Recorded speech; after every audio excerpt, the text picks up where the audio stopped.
श्री गुरुवे नमः। श्राद्धा सरसविहारिणे नमः। श्री शुक श्याम चरणदासो जयति।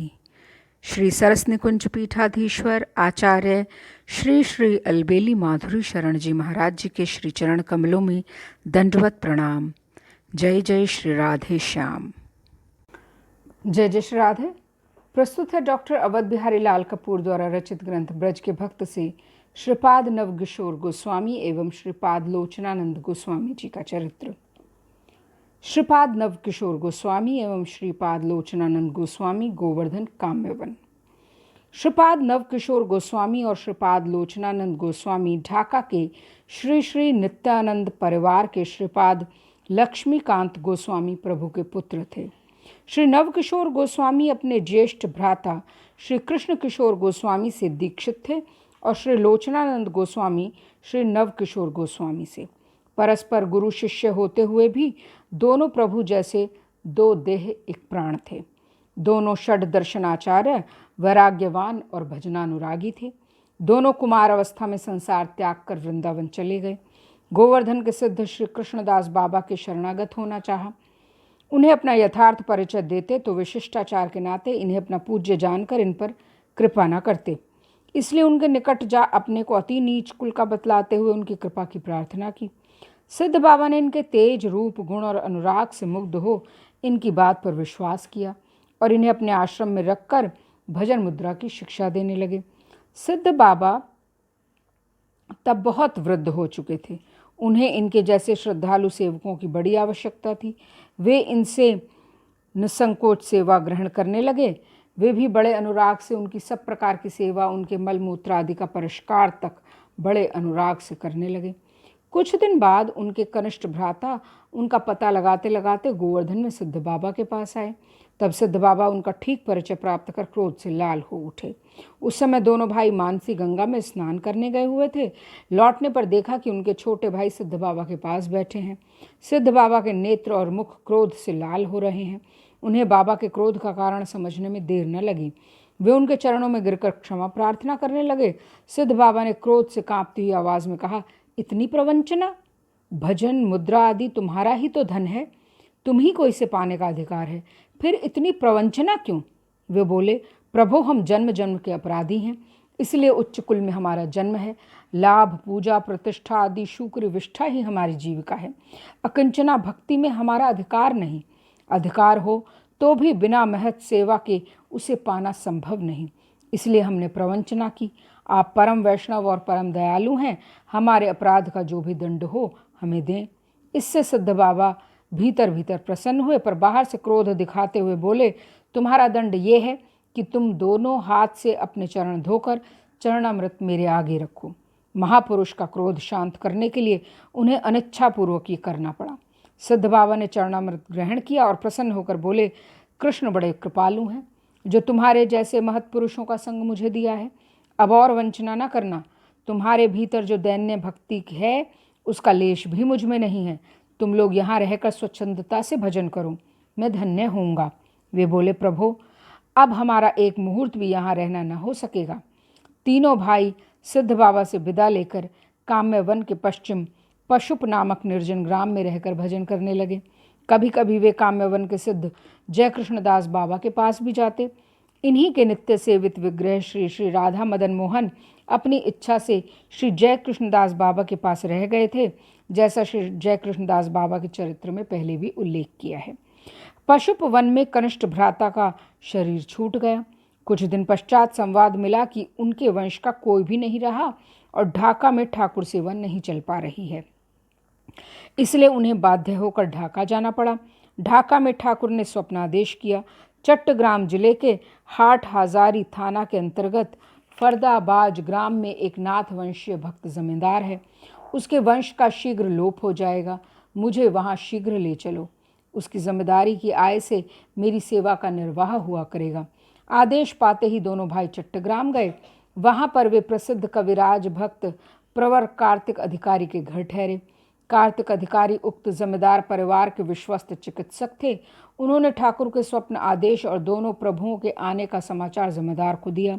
जमींदार ने प्रसन्न हो अपनी सारी भू संपत्ति ठाकुर के नाम लिख दी और ठाकुर सेवा की सुव्यवस्था कर दी।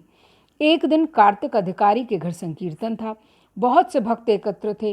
कीर्तन में नृत्य करते करते श्रीपाद लोचनानंद प्रभु को ऐसा आवेश हुआ कि वे द्रुत गति से भागकर न जाने कहाँ लोप हो गए। कीर्तन की समाप्ति के पश्चात भी वो जब न लौटे तो उनकी खोज होने लगी। कहीं कुछ भी पता न चला। तब हताश हो दूसरे दिन अधिकारी महाशय ने नवद्वीप, नीलाचल और वृंदावन लोगों को भेज दिया।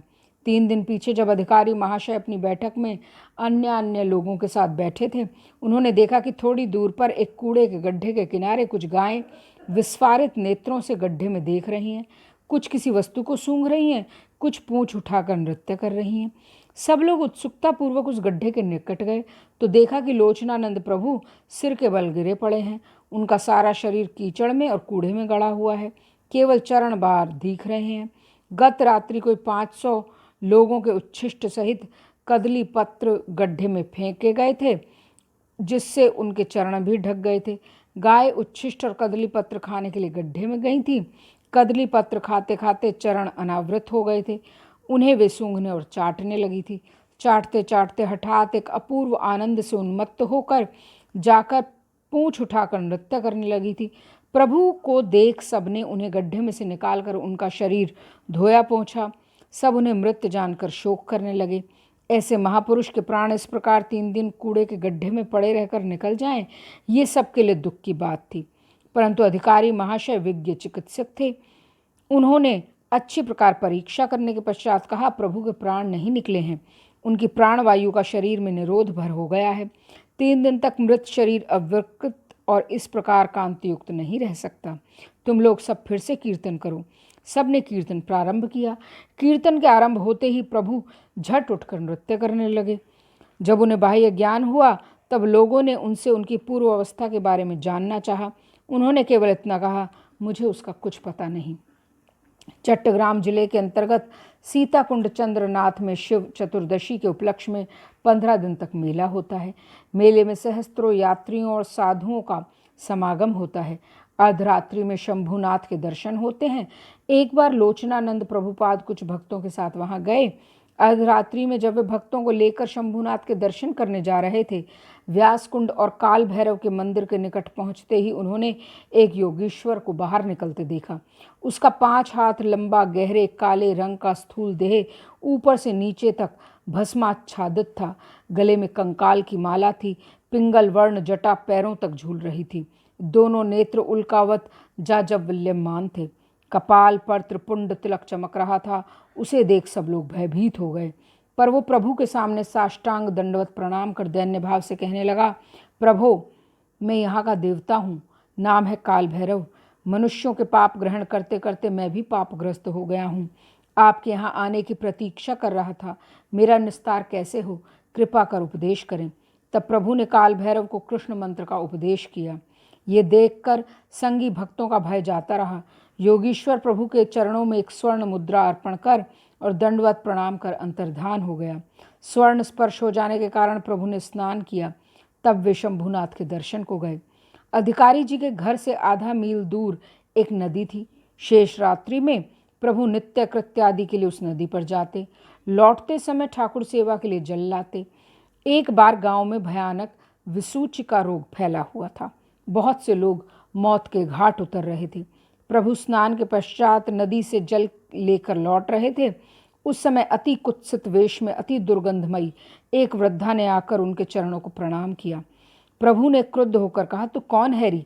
नदी से ठाकुर के लिए जल लेकर आ रहा था, तूने मुझे स्पर्श कर जल नष्ट कर दिया। वृद्धा डरती हुई बोली, प्रभु, मैं बड़ी पापिन हूँ, जीव हिंसा ही मेरा काम है। उस पर भी आपके चरणों में महान अपराध कर चुकी हूँ। मेरी क्या गति होगी प्रभु? पर तू है कौन? प्रभु ने फिर डांट कर पूछा। मैं विसूचिका देवी हूँ, उसने उत्तर दिया। प्रभु ने विस्मित हो उसे कृष्ण नाम का उपदेश किया। तब वो बोली, प्रभु, आप मेरे गुरु हैं, मैं कुछ गुरु दक्षिणा देना चाहती हूँ, तो तुम इस ग्राम से इसी मुहूर्त चली जाओ। इस ग्राम में फिर कभी ना आना, यही तुम्हारी दक्षिणा है। प्रभु फिर नदी में स्नान करने गए। उस दिन घर लौटने में विलंब हुआ देख अधिकारी महाशय ने कारण पूछा तो प्रभु ने सारी घटना कह सुनाई और बोले, अब तुम्हारे गांव को विसूचिका का कोई भय नहीं है। उसी मुहूर्त से ग्राम में जितने रोगी थे सब स्वस्थ हो गए। आज भी उस ग्राम में कभी विसूचिका रोग नहीं होता। किसी दूसरे ग्राम से यदि कोई विसूचिका का रोगी वहाँ आ जाता है तो वो भी निरोगी हो जाता है। कुछ दिन बाद दोनों प्रभु जगन्नाथपुरी रथ यात्रा दर्शन करने गए। श्री श्री जगन्नाथपुरी की पांडु विजय के समय उनके दर्शन करते करते बड़े प्रभु अप्रगट हो गए। छोटे प्रभु तब उनके चरण तले बैठकर बोले, प्रभु, मातृगर्भ से लेकर आज तक सेवक को छाया की तरह साथ रखा, अब क्या उसे अकेले छोड़ जाएंगे? इतना कह वे भी उनके अनुगामी हो गए। श्री राधा सरस बिहारी लाल की जय।